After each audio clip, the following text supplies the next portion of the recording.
Such a saucy new intro. I just think of the bass of the lady at church that plays the bass. Oh, She's yeah. just like really into it. She slaps the bass. Like, it's pretty impressive. Welcome to the Purpose and Performance Podcast, episode 10 I think so. Yeah. and episode 2 of our 3-part series on creating habit-forming behaviors. Yes. First episode was Commitment. And today we're going to be talking about discipline. Yes. Yeah. So with last week when we were talking about commitment, that's the decision before discipline. Yes. And commitment is the line in the sand. It's the covenant. It's the no matter what. Yes. But the truth is commitment without discipline is just a promise waiting to be broken. Right. And like you talk about it in terms of like a covenant or a vow, and commitment makes the vow. But, today we're going to be talking about discipline, which keeps the vow. Mm-hmm. And really it's just discipline is the daily execution of the commitment that you signed for, right? So, and this is where most people fail. So because commitment feels powerful in the moment when you say like, I'm going to do this, and it's very motivating and exciting at that time. But discipline kind of shows up on an ordinary Tuesday when nobody's watching, and it would be really easy to just back out. Right. And I mean, I think that's the place where habits are actually built. With episode 1 being commitment and this one being discipline, next week we're going to talk about consistency, which is kind of the compounding effect of discipline over time, right? It's easy to be disciplined in the beginning sometimes. It definitely is. The motivation is higher then, right? Your feelings are higher. The positive feelings are much higher in the very beginning. Right. So, and we're going to get into that specific thing. So, well, hey, let's get into it. All right. Let's start. Give me a little definition, Merriam-Webster's definition of what discipline actually is. So discipline is the repeated execution of a commitment, regardless of convenience. The most important part of that being? Regardless of convenience. Bang. That's the whole episode. All right. Thanks for coming. Thanks. So yeah, repeated execution regardless of the convenience. Mm-hmm. Beautiful. It's funny that the first episode being commitment, and then in the discipline definition, it literally says it too. Discipline is the repeated execution of commitment. Yes. Regardless of convenience. Yes. So yeah. Yeah, and last episode we talked about like regardless of emotion. Mm-hmm. This is regardless of convenience. Right. So not every single thing that you choose to do in order to be disciplined is going to just fit right into your perfect little life, and it's going to be great and easy to do. It's just not how it works. So nope. And it's something like commitment happens once. Right. Discipline's an everyday thing, right? Yeah. You can commit to an entire workout series. You can commit to going to church. You can commit to your marriage. Mm-hmm. But the discipline of actually doing those things and sticking to your word is the everyday. Yeah, exactly. I think when you look at like interviews of people like, well, like, what did you do like with marriage? Like, how are you making this last? And it's like, marriage is fun. Your wedding day is great, but like marriage is after the wedding day. And it's like the commitment every single day to continue to choose to love that person. I feel like I have to say the Jerry Seinfeld joke that we listened to the other day where he's like, the engagement's going up the roller coaster, the chugga, chugga, chugga, chugga. You get to the top. And then after that, it's just downhill screaming the whole time. It's a good joke. A sad joke, but it's a good joke. But yeah, like you were saying, discipline is the structure that protects your commitment from your emotions. Yes. Regardless of convenience, regardless of emotion. Yes. 2 important things to take home. Mm-hmm. What is not discipline? Well, discipline's just not motivation, right? We talk about motivation a lot, but motivation makes you start. It generates the desire to do that initial commitment. Mm-hmm. But discipline is what's going to make you continue. So emotion we've talked about is a feeling, right? So it's I feel like training today. Mm-hmm. But discipline says I train because I committed to this. And so motivation's going to fade when life gets hard or emotions creep in or things don't look very perfect or you don't get a lot of sleep the night before and you're like, I don't feel like it today. Right. But discipline operates when motivation disappears. I like that. Yeah. Well, there's a few other things it's not. Yes. It's not perfection. Discipline does not mean that you never struggle. Right. And we'll get into that with some questions I've thought about for you later. Oh, okay. Great. It does mean that you return to the standard when you do. And you go back to your why and you recommit to these things when you do that. Exactly. Yeah, we talked about like what is your true why to the reason you committed in the first place. And that being something that why should be tied to your emotion. So if you can think back to what is that why and you recommit in that moment, you return to the standard that you set for yourself then. So you might be struggling, but it's all about the why, the standard, and the recommitment.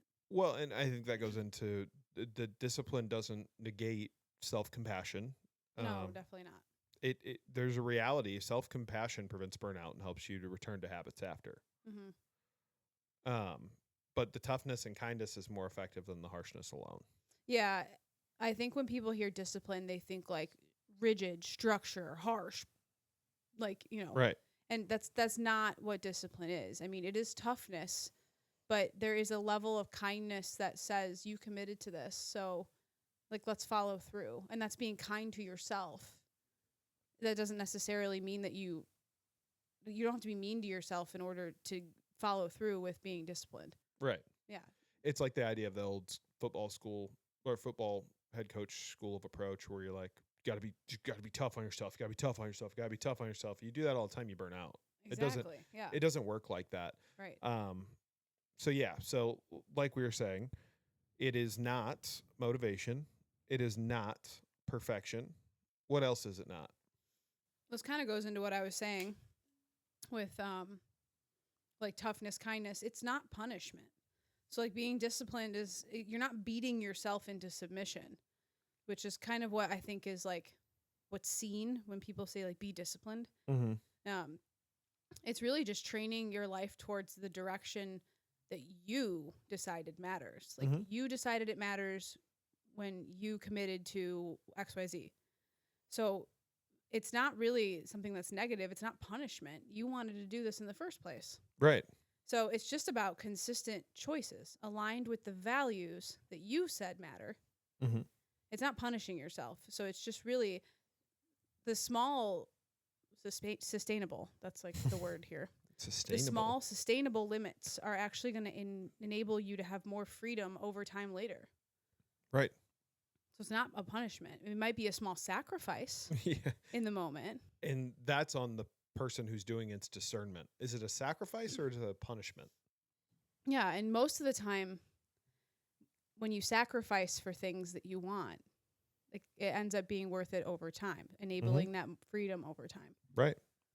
Nothing worth having comes easy. So it's not motivation, it's not perfection, it's not punishment. Right.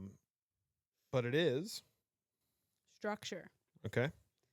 So I think you have to look at structure as it's your systems, it's your routine, it's your environment, it's everything that you do to set up things around the action of being disciplined.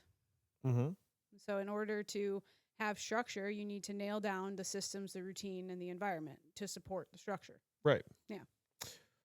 It's also repetition, right? So once you have that structure and you've got it set up, it's doing it over and over again, regardless of convenience. And those things become part of who you are. As you discussed before on a different podcast, you go to brush your teeth and you walk over to the sink. Your running shoes are in front of your toothbrush in the morning. Yeah, habit stacking. Right. Habit stacking. That's the word I was looking for. It becomes just your identity. And then it's something that has gone from like a conscious dedication to an unconscious habit. And that's arguably one of the hardest parts of being disciplined is taking it from, I have to do this, I got to do this, I got to do this, I got to do this, to I don't even think about it. It's just what happens now. But again, as you've been doing your 52 weeks through the Bible and you've been doing, your training, you don't really think about those things. No, it's just part of it now. Yeah, it's just part of the day. And I've become someone who does X, Y, Z. Right. So it becomes ingrained in your identity. So I've become someone who does a devotional every day. I've become someone who trains for whatever I'm training for. I've become someone that goes to work every day. Like it's right. And I think that goes on to form what discipline is. It's structure, it's repetition, and you're obedient to those things. It is part of the obedience. And this gets a negative connotation sometimes because people think obedience, they think dog, they think this. which you are, dog, DAWG. But people think that, and it's like, no, obedience is to yourself and it's to God, right? So like you continually working out and you hitting all your marks and like making sure you get your training in and making sure that you're reading the Bible is all obedience to yourself and giving yourself the best opportunity to succeed. So it's following through on what you said you would do. Yeah, that's all being obedient is I said I'm going to do this, so I'm going to do it and be obedient to the commitment. And like, I mean, if you do look at dogs though, when like they are obedient, it's because whoever they committed to, their owner, says sit. So they do it. Right. And if you think of it in an easier, I don't know, analogy, if you will, commitment is saying, I'm going to walk on this trail right here. And I'm going to get to point B, point A to point B. Yeah. Discipline is what is pushing you that direction, right? That's what's actually walking the path. Yeah. But if you don't have your commitment set and you don't follow through on your discipline, anyone can say, I'm going to go lose 60 pounds and I'm going to be as healthy as I can possibly be. Okay. But you have this path that's going from point A to point B, discipline getting you there. But there's all these forks in the road. Right. That are, I don't feel like it. I didn't sleep good. I would rather do this, blah, blah, blah, blah, blah. Whatever it is, all these emotions, distractions, inconveniences along the way. But discipline keeps you on the straight and narrow instead of veering off right or left. So right. And it has this tie-in. I mean, we talk about, well, the whole podcast is purpose and performance, but having this purpose behind your performance in the fitness space and looking at this in triathlons and Ironmans, whatever it is, it's your body requires this discipline for your training. Could you imagine going to your 70.3 in a few weeks if you hadn't been disciplined in your training? No, I just wouldn't do it. Right. That's what I'm saying. And nobody accidentally wakes up early to run. Nobody accidentally wakes up early to swim laps, especially you, because you hate swimming laps. Yeah. And no one accidentally like competes in an Ironman, right? You're making a conscious decision every day to do these things. Yeah, exactly. And I think something that I love about endurance after like doing other things like powerlifting, bodybuilding, a bunch of other disciplines, right? Something I love about strict endurance training is that you absolutely cannot fake it. Oh, 100%. You can be, let's say, in like a strongman world, maybe someone is predisposed to be like farm strong. So they come in with this base, right? And it's like, that's awesome. Genetics can play a large role in all of this, et cetera. But endurance, you cannot fake it. And I can see when someone shows up and instantly can tell like how disciplined you were in preparing for whatever event it may be. Like if you know that you're capable of achieving a certain time or whatever it is, and then you don't follow through on the discipline it takes to get there, and you show up on race day and you don't achieve that, or at least close to it, things happen, I get it, but you can just tell how disciplined you were in your entire prep. And I mean, and you trying to still then, if you weren't disciplined, still try to go and achieve that time, endurance won't let you fake it. You're going to, something bad might happen, right? Right. You might bonk out. You might not be able to just maintain the speed that you need, etc. All these things. The weaknesses are going to pop up throughout the whole race. You can't just muscle through 13, 26, 70, 140 miles. Like that's just like not doesn't work possible. Like that. So yeah, that's what I love about endurance. It's like if you aren't disciplined in the training, like it's going to show. It's not going to go well. Yep. Oh man, I couldn't even imagine 70.3 and not actually being disciplined in your training. What would happen? That'd be a bad feeling. Right, exactly. And it happens because like, discipline is going to show up long after motivation has left the room. And motivation will leave the room. So kind of what motivation does. Well, just so I want to get a few questions in here. Okay. Me to you. Okay.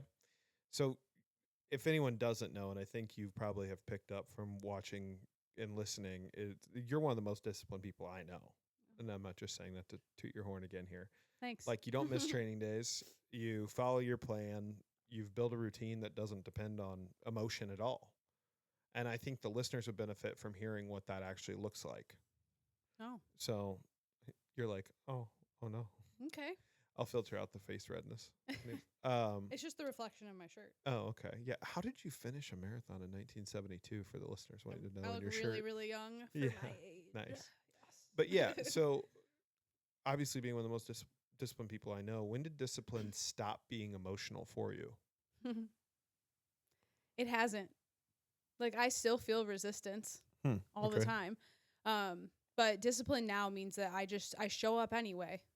Right. And like you have to come to realize, and this is something I've done too, is I've realized emotion's still gonna show up.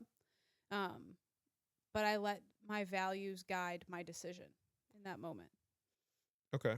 And when you say you let your values guide your decision in that moment, how so? Like, what are you saying by your values? Like your obedience to what you're talking about? What do you mean?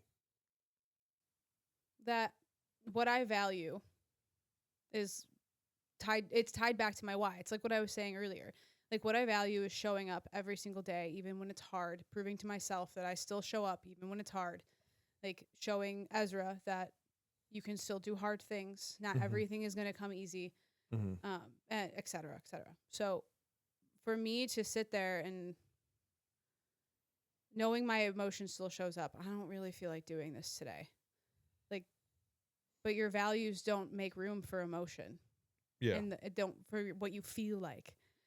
If I value doing things when they're hard, well, then in this moment right now, this kind of feels hard. Right. So do it. Do it anyway. And you kind of took my second question from me there of like, do you ever wake up and not want to train? And it sounds like that even for you, someone who's disciplined, you wake up every day and train and you do this every single day. You still have days you don't want to do it. More often than not, honestly. Yeah. More often than not, especially towards the end of all of this. More often than not, I'm like, oh, but discipline isn't about like suppressing my feelings. Then that's a common misconception. Like, it's not about suppressing your feelings. It's just choosing what matters to you despite them. Yeah. And yeah, more often than not, I do wake up and not want to do it. Yeah. No, I think that's a really good perspective for people to hear because, I mean, the reality is, like, even myself, like, I'm not nearly as disciplined as you are. And so hearing that, it's like, yeah, no, I still feel that way. And I've been disciplined for a year straight and I'm like, still feel this. And it was really insightful. I was talking to Slayman the other day and I texted him. I was just like, yeah, I'm just trying to figure out how I get my comfort while I'm running. And he goes, those aren't synonymous, right? Like, being comfortable and running are not actually the same thing. Even an easy run is not an easy run. It's still challenging. Yeah, in some way, for sure. And I think that that's a misconception for people getting into the fitness space and people who maybe aren't as familiar with running or triathlons or Ironman, is you think, oh, like yesterday, right? I had 4 miles easy. They weren't easy. I had to put in work. They just weren't as hard as what the hard workouts are going to be. Easy is relative. And that's what I'm saying. Right. It's like your easy run is probably still not easy. Your heart rate is still 120, 130, whatever it might be. But it's just easier compared to what your other training is going to be. Yeah, it's easy relative to a tempo run. And I think that perspective is huge because that wasn't me getting into this. Getting into this, I was like, this should feel really easy. I shouldn't struggle at all. Like, my heart rate should be like 90. Yeah, no. Yeah, that's right. That's not it.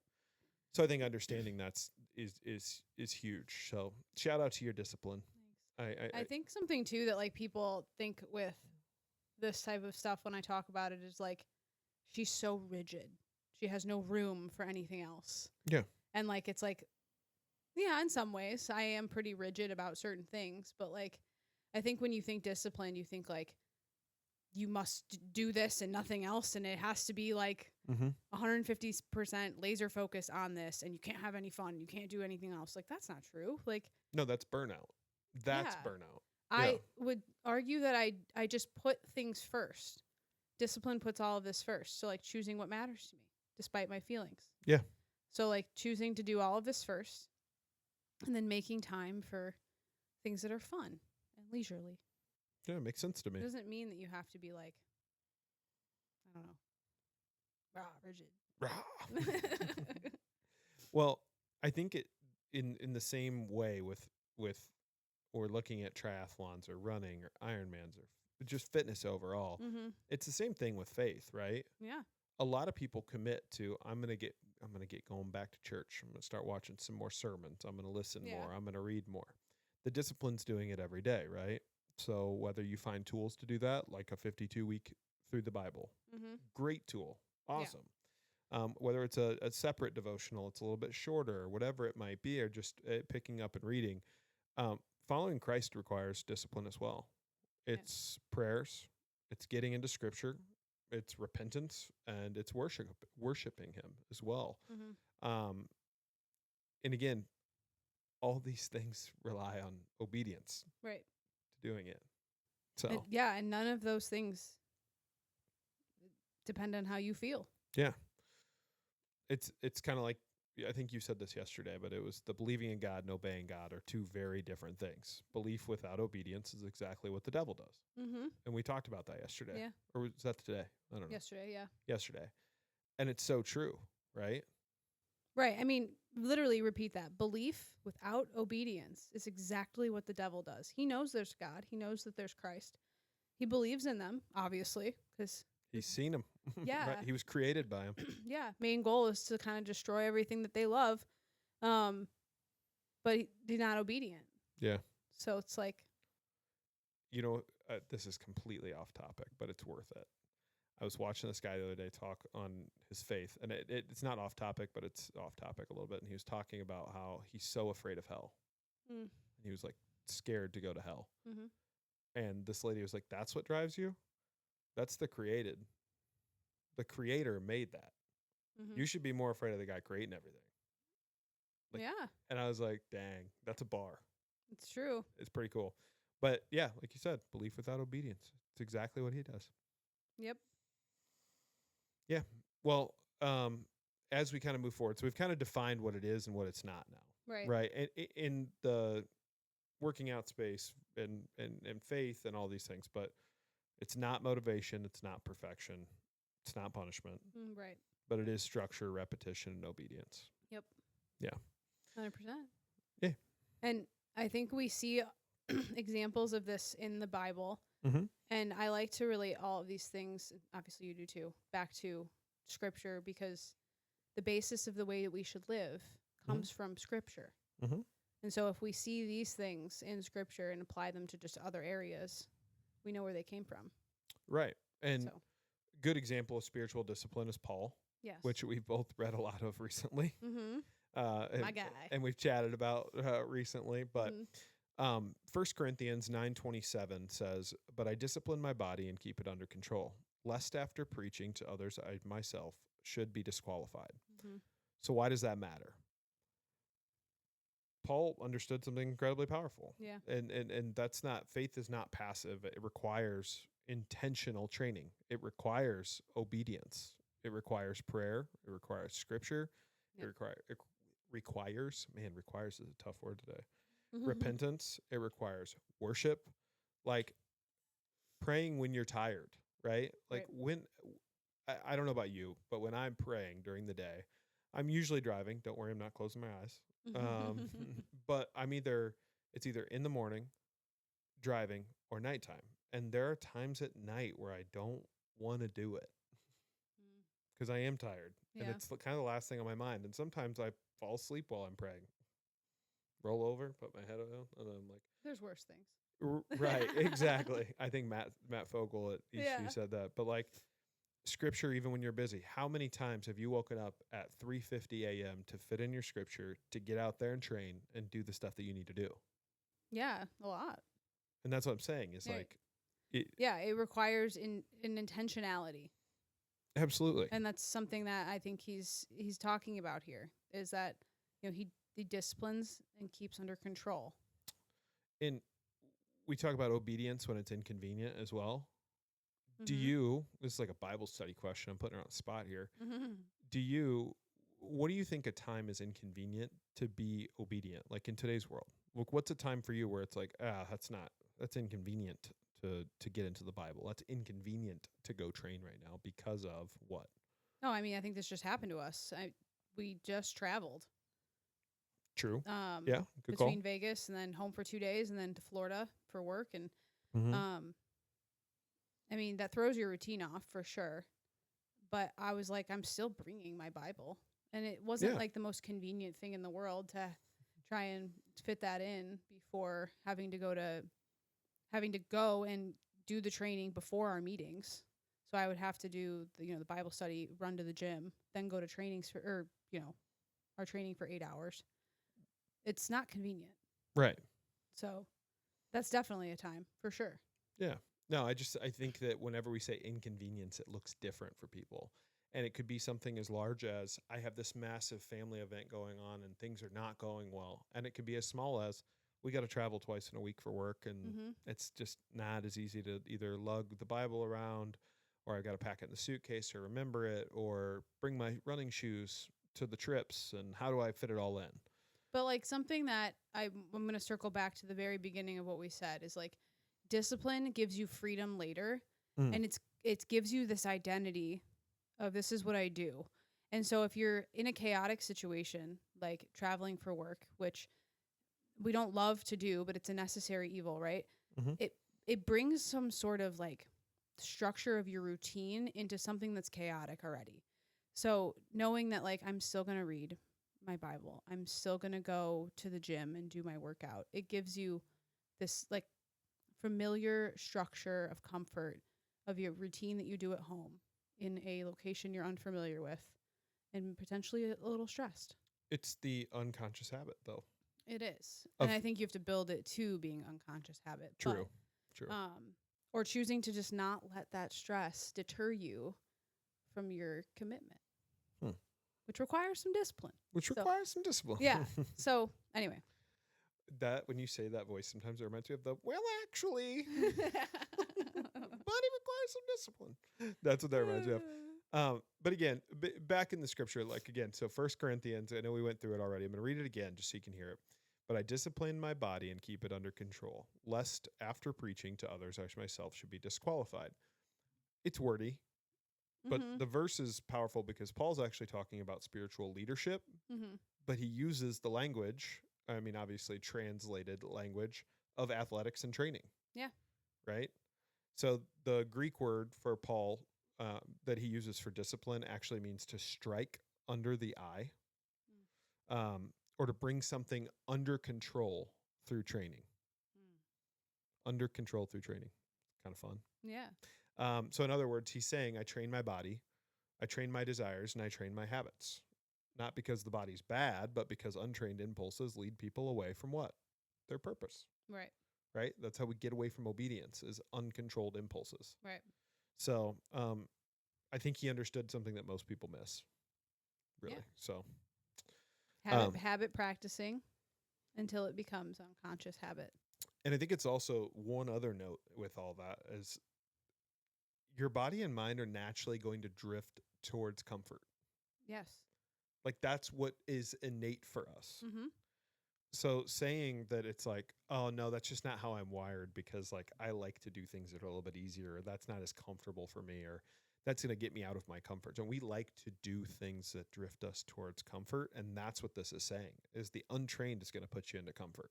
Right. So you have to stay sharp. Right. So I don't know, just breaking that back down. But the full thing is that the growth requires discipline. Yeah. You don't grow where you're comfortable. How could you? Yeah. You can't. Right. So it's like you're sitting in a box that you've reached the ceiling. You need to move into a bigger box so that you can grow. Reach a new ceiling. Wow. Reach a new ceiling. Glass ceilings. Yes. And then our second example, again, getting into the scripture is Hebrews 12:11. For the moment, all discipline seems painful rather than pleasant. So again, back to this idea of comfort. But later it yields the peaceful fruit of righteousness to those who have been trained by it. Yes. Like you just said, once you've got there, once you have that obedience, you get this freedom later. Yep. It's literally what that verse says. Yeah. Again, all of these concepts, God made them. It's crazy. This book is pretty insightful. Yeah. It's crazy. And again, it's an honest verse and it's saying that it doesn't feel good in the moment. It's hard. It's uncomfortable, inconvenient. But over time, it makes you stronger. It produces strength. Right. And I think that when we're looking at this from faith, one of the things that, and you can probably relate to this, as you've said before in previous podcasts, it's uncomfortable in the beginning. Yeah. It's uncomfortable around your friend groups. It's uncomfortable even as you're getting into the word, because I don't know about you, but like when I first got into the word, I felt unqualified, Mm-hmm. where I was like, I don't know all this. Like I probably gotta talk to somebody or learn more about it or take a class. Yeah. But as you stay in it longer, you get that disciplined obedience, and it gives you strength. Yeah. Yeah. I like this this verse because I feel it relates a lot to sobriety, which a lot of these things do for me. But in the moment of the beginning, all of the discipline it takes seems painful rather than pleasant. So when you're first becoming sober, it's like you're just like this little baby that they just threw into this brand new world, and you just like have no idea where to go and what to do. And it feels hard, it feels uncomfortable, it feels inconvenient, and it doesn't feel good. But in order to be disciplined in that moment, you have to continue to try and find new ways and new avenues of doing things. Mm-hmm. You're relearning a whole bunch of stuff, and it doesn't feel great. But over time, yields the peaceful fruit of righteousness to those who have been trained by it. And like now it's an unconscious habit where I don't think about it at all. Right. Life is so much better. So I'm like, it was hard. Right. But I grew because it was hard, and I got out of my comfort zone, right? And now it's just things are so much better. Yeah. And I would never dream of going back. So it's that for everything. Well, and again, if you're sharing a story, I'll share it in a relatable fashion. Yeah. But and I think there's going to be some people who relate to this as well. Like as a larger guy, getting into running was not comfortable in the beginning. No. Not even a block felt comfortable. Not even a mile felt comfortable. Well, it still doesn't feel comfortable, as we talked about earlier, but it's different. Relative comfort. Right. But like it's going to suck. And that's, again, back to this verse. The beginning's going to suck, but as you continue to do it, I think back to last year when I started kind of doing that, and you were encouraging me to do that. And I'm like, dang, like at a mile, I was like, oh, I'm ready to give up. Yeah. And it's funny how that, even though I don't have the discipline that you do, but I've been more disciplined than I probably ever have been with running. Yeah. I laugh at myself from before now. Right. And I think a lot of people can think about that as they start their fitness journey. Whether you're 500 pounds or 200 pounds or 100 pounds, it's not going to feel easy in the beginning, no matter what it is. Right. And it's the same for sobriety. It's the same for literally anything that requires growth in life. Yeah, and I will say that the way that you went through all of that, like in those moments, you were just like, this is the worst. Like, this is so hard kind of thing. But I knew from my own experience, I was just like, I really hope you keep going. Yeah. As D Smoke would say, you know who D Smoke is? No. Oh, he's a rapper. But I don't even know why you ask me if I know who these people are. Yeah. He says, growth is an uncomfortable process. That's God's test. Oh, yes.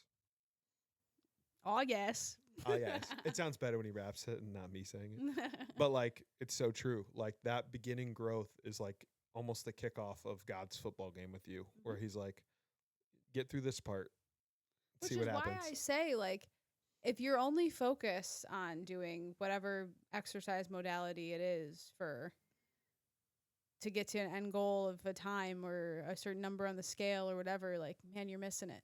Yeah. Same thing with church. If you are just doing this out of fear of what might happen if you don't go, you're missing it. Yeah, miss the boat. You're missing it. If you are fearful of what happens when you die, but not that you want a relationship with Christ, yeah, you're missing the boat.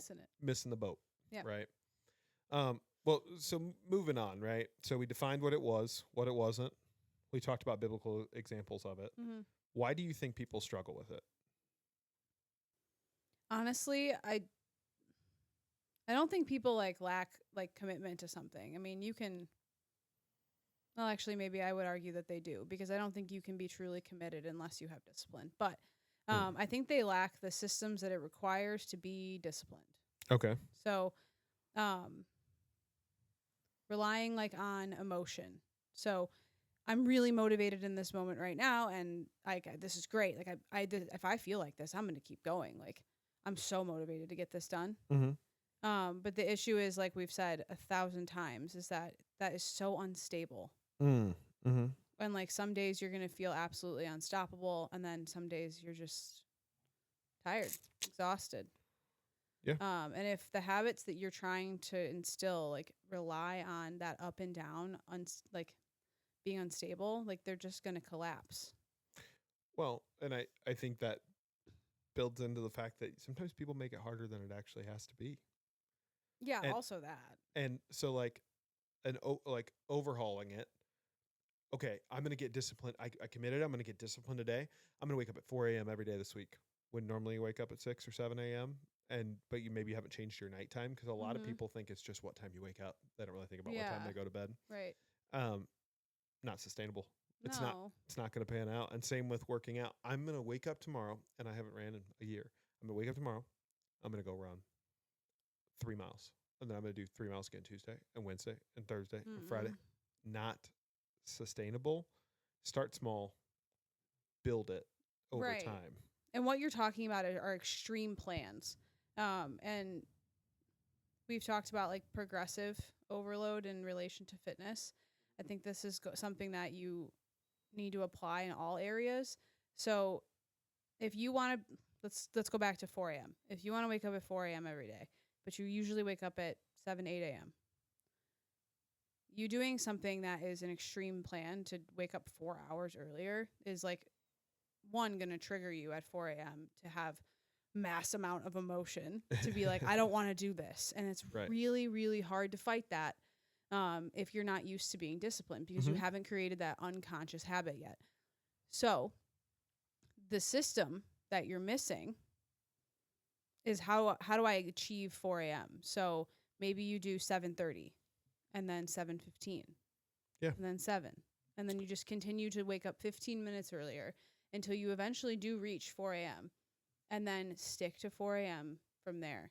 But like it might not, you just can't do like, I'm going to wake up 4 hours earlier. Well, and I think people try to do it all at one time too, right? I'm going to wake up at 4 a.m. I'm going to start reading my Bible, and I'm going to run tomorrow morning all before work. Not going to work. It's just, it's unrealistic. It's not sustainable. But getting little wins first is really important. Stacking little wins first is very important. So like you were saying, even the 15 minutes, I think someone realistically could change their habit and wake up at 4 a.m. if you go to bed earlier. Yeah. And wake up at 4 a.m. and do that every day for a week if they change their nighttime routine, right? Big picture, look at it. After a week of doing that, get into your Bible. Right. And that's just another like way to step yourself into habits. Right. Just a different. Stack it up. Yep. Right. Just a different way of saying it. And like your extreme plans are typically like you're trying to chase this intensity rather than repetition of like small things over time. Like you want like this intense, like heroic day, like these massive workouts, huge spiritual moments. But really like the transformation that we're talking about happens through just ordinary discipline repeated daily. Like we've been saying, it's not something that's huge and heroic and I'm going to overhaul my life. Right. And it goes back to everyone wants this aha, like, right. Sorry, that wasn't as good if I had a little button to push moment. And they want the round of applause of like, I've done it and I have shifted my whole life. But if you talk to anyone who's actually done it, if you talk to someone who's went from incredibly sedentary to incredibly active and they've maintained it for years, you know what they say? I just start small. Yeah. I started small. It took me I actually listened to a podcast recently of a guy who he lost like 250 pounds. He's in great shape now. Yeah. He's a triathlon guy, but his whole podcast was talking about explicitly how he only walked for the first month when he started his journey. I woke up in the morning and just walked before work. Yeah.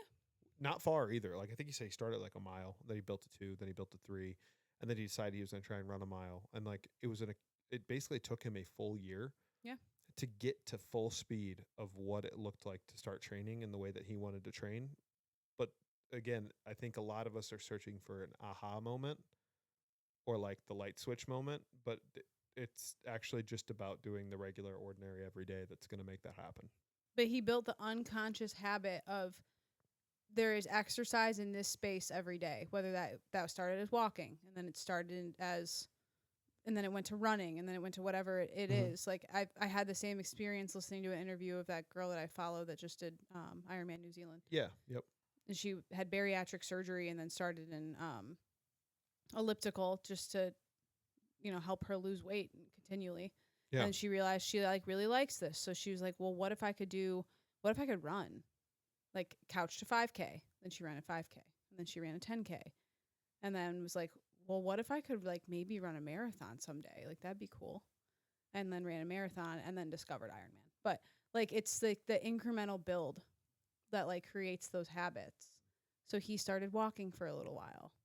Right. But like that, still like that section of his day was blocked off for the habit he was trying to build. Whatever you fill it with. But Right. Well, and I think, again, if you look at the small win process, a lot of people would say, okay, example, you go into work, you talk to somebody, and they're like, no, I'm getting into activity. I just walked a mile today. It wasn't anything. Yep. People get down on themselves because culture tells us It should be this like that big wasn't thing. enough. That wasn't enough. And the reality is that whatever it is for you is enough. Just keep progressing and making it more as you go on. Yeah, and that happens with me with other people so often because they're like, well, I don't do what you do. And I'm like, I didn't say you had to. Like, I'm proud of you for doing what you can do. Right. Like, that doesn't matter to me. This Right. is what I like. Yeah. And so, like, that man at the pool the other day, he was like, wow, you did a lot. I'm sure that's easy for you. I'm just really trying to basically be healthy and make sure my core doesn't fall apart. I'm like, that's what matters. Yeah. And he was like, I was like, yeah, that's all that matters. You're here, you showed up, you did your thing. Like, Right. who cares? But I think something that causes people to break discipline is when that discomfort arrives, either emotionally or physically. Yeah. Like, if it is that discomfort of like, and shame on people who do this, truly shame on anyone who does this. But like, say you go talk to somebody and you're talking to them and you're like, yeah, I ran 2 miles today. And they're like, you only ran 2 miles? Ew. Yeah. That. If I overheard that, I'd freak out. Yeah. Like, that is emotional discomfort for someone trying to change their lives. Same thing as if it was like someone picked up their Bible in the morning and they read a chapter of Luke. And they're like, oh, I read like chapter 1 of Luke today. So I'd be like, just the first chapter of Luke? Oh. Gross, Yeah. right? Like, that emotional discomfort actually can drive people out faster than physical discomfort, I think, sometimes. Yeah. Or the thief is the comparison. Thief is Comparison is the thief of joy. bang. See? We're married for a reason. She's got me. She knows what's going on up there. It's bouncing around. Yeah, it's But like, people compare themselves to an Ironman athlete when they're just getting started. People compare themselves to a pastor when they just start reading. Like all these things equal emotional discomfort, and that's not talked enough a lot, like Right. about at all. Everyone's just like, oh, you were super sore, so you didn't run the next day. That's Yeah. something, right. but like not compared to the emotional side of the discomfort that can come in and break discipline. For sure. And I think there's more discomfort outside of like when life gets busy or like your stress increases or maybe your results just aren't as fast as you think they should be. Mhm. All those things are discomfort, and discipline can be broken in the face of discomfort. And honestly, let's go back. Discipline means you keep structure even when the results are slow, or you adjust, you pivot your plan so that you can maintain and work around all of these external variables. Discipline allows you to pivot when things are hard. Mhm. Doesn't mean that you quit when things are hard. It means you keep going and you figure out a way around it. Right. Right? So, I mean, things to really ask yourself are like, are you chasing this like big excitement, this like big monumental thing that's full of motivation, or are you building discipline and habits? Right. And like, are you reacting emotionally to a certain situation, or are you going back to your basics and following structure? Mm-hmm. So over time, that discipline just needs to build your identity and like your trust in yourself that you'll make the right decision at the right time with the commitment you made. Right. So, well, and I think that it leads me back into this to the discipline queen here. Stop. Stop. What do you think most people like we just talked about all this, right? Why they struggle. What do they misunderstand? Right. We talked about the struggle of it, right? Yeah. They're chasing intensity instead of repetition. Discipline's harder than it needs to be. They're relying on their emotion. Like, what, from your perspective, what do people misunderstand about discipline mostly? I think I alluded to this in the beginning a bit, that discipline means rigid perfection. And in reality, it's just consistency over time. It's not exactly like flawless performance. So recovery and adjustments matter just as much as being persistent and ruthless in the pursuit of your goal. Mm-hmm. So it's not being this like rigid perfectionist. It's just being consistent, Right. which we'll get to, but the next episode. But and then also like, I think people think that like, I get this comment a lot. Wow, you just like have such willpower. Like, I don't. I mean, I do, but like, it's not everything. Discipline is not just willpower. Like, willpower is finite. It's just like motivation. Willpower and motivation are in the same bucket for me. Mm-hmm. Like, they're both crap. It's the systems, it's the routines, it's the environmental design that you put around you in order to support that stuff, and the habits that are just going to create and carry the load so that you don't have to rely on the strength alone of willpower. It's really like trying to get sober on willpower. Like, Yeah, it doesn't work. Like, if you have a problem, like, and you put something in front of someone with a problem and make it look really fun, right? And like that it's this big social thing and it's really cool, I'm going to drink because it looks fun. Because my willpower just isn't there. Right. You got to be disciplined. Your discipline has to be there. And figure out your routine, your environment, your systems. Your obedience has to be there. Yes. So it's not just willpower. And also, I think discipline, they think that it's going to produce like some instant result. Yeah. I went on a run. I thought I was going to lose 7 pounds on that run, and I didn't. Yeah. Okay. Right. Right. It's like it gains compound slowly. So like, I mean, we can even relate this to like fat loss. People get so down on themselves. I only lost 0.5 pound last week. Well, would you rather have gained 0.5 pound? Like, you lost weight. Like, Right. It's still good. And like, these are going to compound slowly over time. So like in 8 weeks, that's still 4 pounds. And I mean, have you seen what a pound of fat looks like? When I used to train, I used to keep a pound of fat on my desk, like the little model. It's huge. It's big. Yeah. Yeah. So. Yeah, I think discipline and producing instant results is funny too, because you think of the people who also say the same thing about reading. I read Genesis and I don't get the Bible. I went to church and I haven't felt God show up. I went last week for the first time on Sunday. I haven't felt God show up yet. Right. Yeah. Good things take time. Right. Good things take discipline. Good things take very hard work. Yeah, and being disciplined it's not going to produce that instant result that you're looking for. Like, maybe God wants to see you just be consistent in this for a while. Like I said, it's the kickoff to the life football game for God. Yeah. So how many people are running down the field in the kickoff? A lot of people trying to stop you. But if you get through, right, you get through that initial play. Just keep doing the right things. I do like the football analogy. I'm gonna keep going back to it. It's because you miss it. I don't. No. I miss Florida Gator football. I can't wait for them to let me down again. It's my favorite pastime. So again, back to you here. Is discipline? You've been doing this for months now. You specifically training for this Ironman 70.3, trying to have a good, race, to get to Worlds, to do these things. You have all these goals. Is discipline harder at the beginning or after months of training? Months. Okay. Because it's monotonous. Like the game, like Park Place and stuff. It's monotonous. Sorry, I'm gonna ignore that. Anyways. Oh, where's the crowd applause on that? That's tough. You need the bum. The what?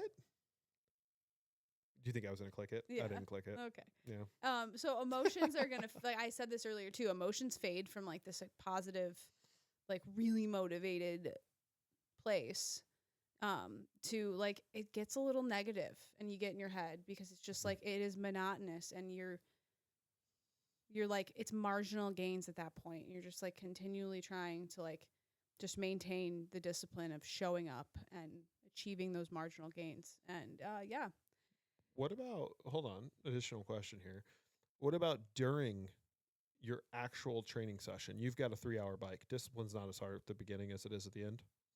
Oh yeah. I mean, even let's talk about today's run. Right. I had a 2-hour run today, and an hour and 20 minutes in, I had stomach issues. And it made stop looking at me like that. And it made me feel crummy. Don't. I hate you. It, it made me feel crummy. And I was like, I could see the car, and I was like, I could just be done. Like people would understand if I would just be done right now. Yeah, they would. You know, because I just don't feel good. And then I was just like, oh my gosh, stop. Like, you are fine. Like, keep going. Unless you feel like you're going to throw up again like Vegas, you're fine. You can still do this. It just feels hard right now. And so, yeah, it was really, really difficult for me to be disciplined in that moment and not quit because my stomach hurt. That makes sense. And yeah, you know what? And also, like, I wanted something in my head said, I want to finish this 2 hours, even though I'm in unideal conditions, and still hit my paces so that when I do get back in the car, I'm like, heck yeah. Like, I still did it. It felt hard. It was brutal, actually. Right. But I hit every pace and I did the workout as it was supposed to be done. Yeah. Even with struggling through something. Right. So I know if I go through something in 3 weeks at that race that feels bad, I have built trust in myself in order to push through that because I've done it before. Mm-hmm. No, I like that. So quitting would have made me feel like at that race that I need to quit because, like, I feel bad right now. Right. Like, it would build the habit of quitting in that moment instead of being disciplined and pushing through. Yeah. Yeah. That's a really good point. So I like that. Yep. So I am curious for you. I want to ask you a question. Ooh, wow. Honored. Mm-hmm. So our life is chaotic. It just is. We have a lot going on, a lot of commitments, a lot of things. Mm-hmm. And so you have a priority of yourself. Obviously, you're training for your own stuff. You have work that you have a lot of responsibility at work, and family obligations, things like that. So, like, what do you do on days that are chaotic? Well, I think most times we know the day is going to be chaotic ahead of time. Yeah. So you have but to. Sometimes work goes nuts. So let's pick two scenarios, Yeah. right? If I know the day is going to be chaotic ahead of time, I see that we've got 5 things on the schedule, or we're both going to be gone all day. Plus, we've got the dogs. Got to get them to daycare. Figure out timing for Ezra, getting him to daycare, and how everything's going to play out with training. Yeah. If I see that ahead of time, it's about planning the night before. And we talked about this. Yeah. Right? So keeping an eye on the schedule, having the coffee ready to be, have it automatically made, overnight oats ready. What am I going to be eating for lunch the next day? Take out the things that you normally have to think about on a daily basis or the next morning. Mm-hmm. Start there, right? So what have you done? You've evaluated your priorities for the next day. Yeah. You've taken all guesswork away of the things that you would normally have to think about. Yeah, you've lightened your mental load. Yeah, and all the way down to having your workout clothes set out. But even after that, what am I going to do? I'm going to work out, I'm going to shower, and I'm going to have to put my work clothes on. My work clothes are set out. Like, have everything structured in the way that you want it to be structured, so you don't have to think about those things. If it's a day where things get away from us, sometimes you just got to relax a bit. Yeah. And I don't mean like relax, like, sometimes I got to walk in and kick my feet up. I mean mentally relax. Mm-hmm. Got to breathe. Yeah. Pump the brakes. And I think that that's something I'm still learning, especially through this new spiritual journey that we're going on, is like, what is actually chaotic versus what is self-imposed chaos based on what's going on in my brain that day. Mm-hmm. And then also, if it's actually that life is chaotic, where do I escape for a few minutes to breathe? Is it through prayer? Is it stepping away and taking 5 minutes to myself to go do whatever I need to do? Maybe, right? So when you know life's going to be chaotic, plan the parts you know you can plan the night before or the day before. if you don't know it's going to be chaotic, find space while it's feeling chaotic to emotionally step away. For sure. That's my 2 cents. Yeah, and I would say that like sometimes things just happen, and like this happened to me the other day where work went just things happen and you have to divert your attention and spend more time in certain things than you thought you were going to have to. So I was able to swim, but I just wasn't going to be able to run that day, and time wasn't there. And so I think it's important when you're building your systems is to make room for potential adjustments needed. So like I knew that I was going to be able to move that run to the next day and I would get it done, all is good. Mm-hmm. But something that you got to be careful of is like if you have room in that system to move things around, that you don't use that as an excuse to not do something just because you don't feel like it. You still have to be disciplined and do the things you say you're going to do. 100%. But life happens and things get chaotic. So like knowing the commitment I made to like my Bible reading every single morning, it takes me 5 minutes. And that's not a long time, right? So there's something built into that to say, like, what if Ezra woke up sick and things went crazy in the morning and I had to run out the door and it like didn't get done? It's 5 minutes. Mm-hmm. I can either do it later in the evening or I'm able to just do 2 in a day the next day. Yeah. But like, you must be disciplined to not take advantage of that. My favorite excuse, and I still love these people dearly, and I hope they know this, is I don't even have 5 minutes in my day. Mm-hmm. You do. You actually have more than 5 minutes in your day. You're just saying that because mentally you have decided that you don't have 5 minutes in your day. When you say you don't have time, what you mean is you don't have priorities. You don't have priorities. And also mentally you have convinced yourself you don't have 5 minutes. I would love to see the screen time report of those people's phones and what times apps are spent on, things like that. You have the 5 minutes. You have elected to choose your 5 minutes, either mentally saying you don't have the 5 minutes or disappearing in your phone for a while. Go disassociate in the word. Right. Yeah. Like, you know what I mean? All right. So we talked about why people struggle, right? We went through the definition. We went through scripture, why people struggle. Now some practical steps. Yeah, we've been talking about systems, right?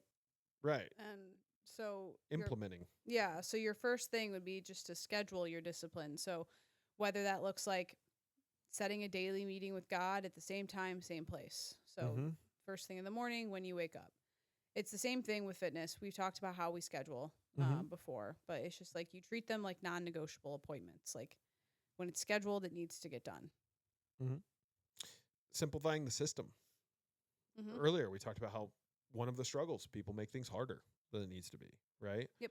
Discipline thrives in simplicity. So with faith, your Bible's in the same location every day. Mine's on the windowsill on the east side of the house. I know where it is every single morning. Like having a prayer routine, having a reading plan, 52 weeks through the Bible, something like that. As we talked about earlier, planning in advance, simplify. Take your guesswork out of it. I know I'm going to work out in the morning. Set out your shoes, socks, running belt, headphones, everything. Oh, my headphones aren't charged. Well, you could have done that the night before. You just didn't set everything out. So simplify the system. Take the guesswork out of it. When that stuff happens to me, when my headphones aren't charged, instead of not doing it, I'm just like, well, sucks. You're running silent today. Like, it doesn't mean I give up on what I was supposed to do. And I think also here, step 3, reduce the decision making, because your decision fatigue in the moment is going to destroy your discipline no matter what. So the preparation that you do in step 2 by simplifying will reduce your decision fatigue later. Everything being planned, whether that's your morning alarm is labeled time with God, and that's the time that you go for. Your workout is pre-planned, your meals are prepped, et cetera, et cetera. I would suggest that these things get done in the morning because the day is going to day. And the longer you wait throughout the day to do these things, the easier that it is to just say, I'll do it later. The days I have not read my Bible is because I decided being the important part, to not read my Bible in the morning. And then when you are done with the day, the last thing you want to do is sit down and get into the word. I shouldn't say the last thing. That's how I feel. And that might sound bad, but I'm like, I've my mental capacity is there in the morning. I don't have the mental effort when I'm reading at night to retain what I'm reading. No, you've been doing things all day long. That's what I'm saying. It's not like I don't want to. It's just I don't get the fulfillment I get out of it reading it in the morning. Mm-hmm. Like I could probably recite half of what I read this morning just because I was able to mentally retain it, and I was holding. Right. That was the first thing I did. So those two kind of go hand in hand, right? Simplify the system by reducing decision making and getting things done. Track your discipline. So progress motivates consistency. So in faith, it's tracking the Bible readings, like 52 weeks. Again, you kind of get a little check mark. You get that little satisfaction of like, this week's done. Yeah, there's a structure to it. There's seeing that you're doing it every single day, and that you make sure that like those check marks, if you're reading just the straight up Bible, like you have a plan, and then you are writing down something. Shameless plug for the Bibles that are called She Reads the Bible and He Reads the Bible. They have like actual checklists of reading and when you should schedule your reading. Admittedly, I don't follow them. I kind of go in front of them because some of them are only like 2 or 3 verses in a day. And I, like you've said before, you like to read a little bit more to get context. Yeah. But again, great for tracking consistency, right? Progress motivates that consistency. So in fitness, whether it's logging your workout, tracking your mileage, a little bit hesitant to say this, but like even for me, something that motivates me is I do like seeing the number on the scale go down. Personally, I know that's not everything. I like to know how I feel. I think it's an important tool. I do know when I'm like, I've been eating really well for like 3 weeks now, and I'm like, been pretty good about not getting sweets. If I stop at the gas station for gas, I don't pick something up. Been pretty good about that. I'm gonna step on the scale and see how this looks. And when I see that number, I'm like, oh, that validates the consistency that I thought I felt too. Again, the scale is all about education. Yeah.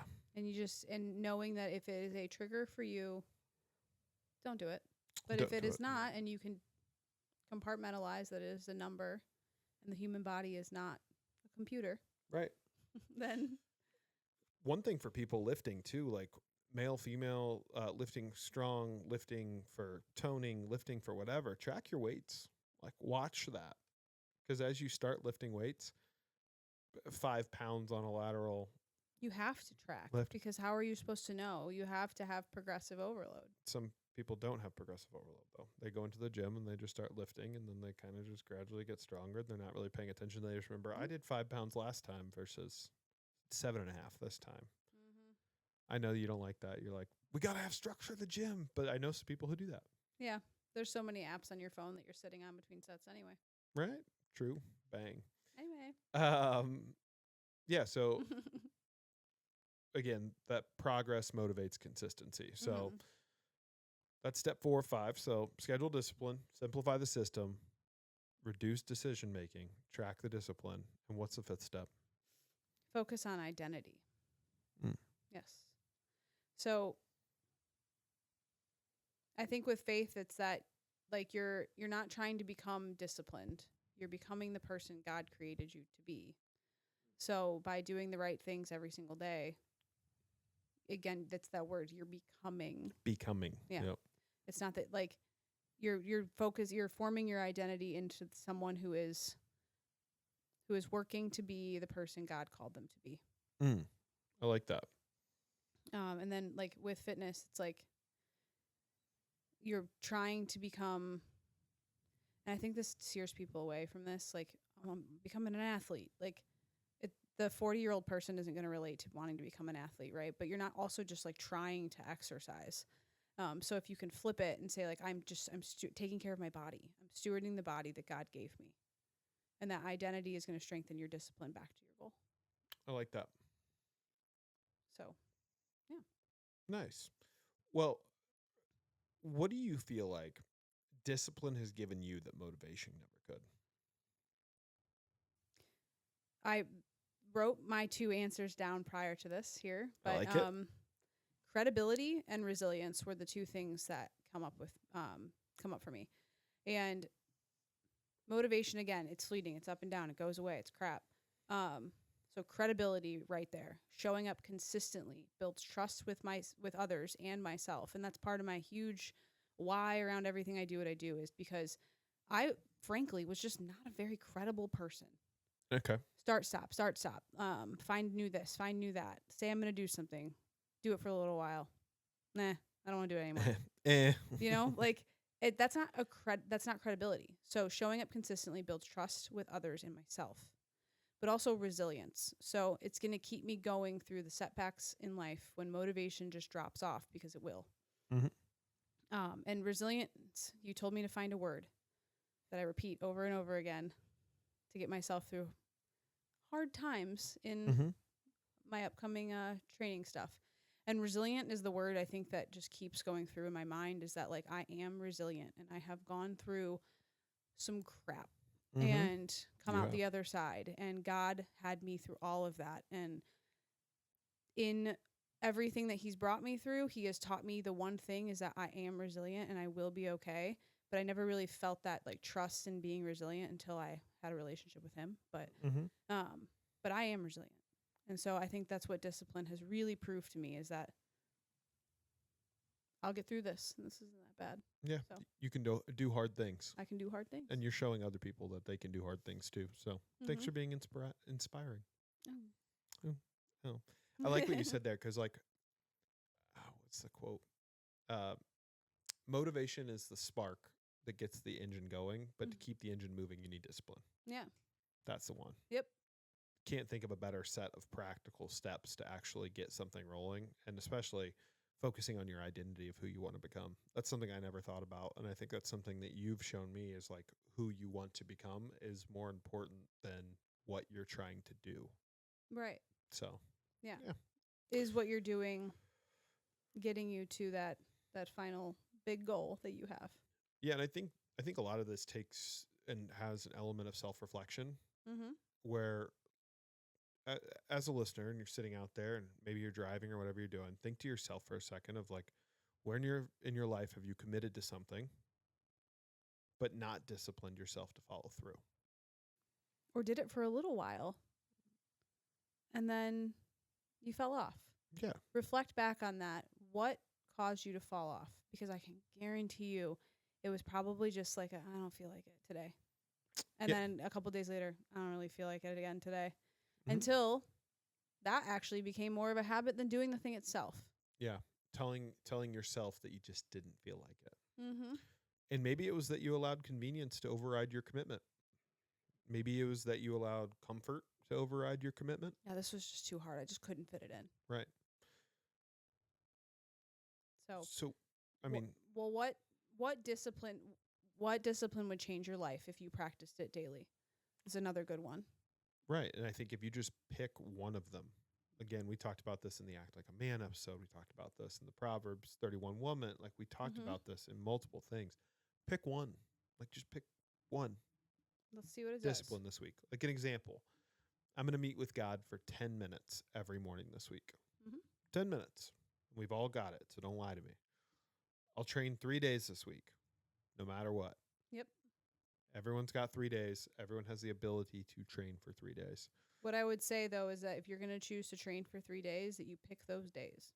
Pick those days. Pick them and stick to them. Because 3 days, I mean, it could be Monday. And you're like, oh, I won't do it today. I'll do it tomorrow.